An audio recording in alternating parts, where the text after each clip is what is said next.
Ja, Østholdet klar! Vi går den her vej. Og så ligger jeg.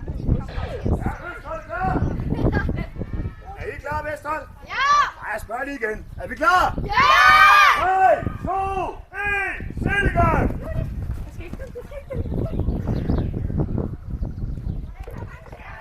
Stå, Jeppe! Må I løbe ind og ud af, men jeg gider ikke at tælle dem bagefter. I får 0 point for dem. Når jeg råber game over, så er det vigtigt, at når jeres våben går på pause, I lige bliver stående, hvor I er. Så går jeg rundt og tæller husene sammen for at se, hvem det er, der har vundet. Det er bare lige, så vi ikke behøver at diskutere om, hvem det var, der gik ind og ud, efter der var blevet fløjte. Og man kan jo ikke lyve. Er man død lyser med rød i panden, så kan jeg jo bare lade være med at tælle dig med.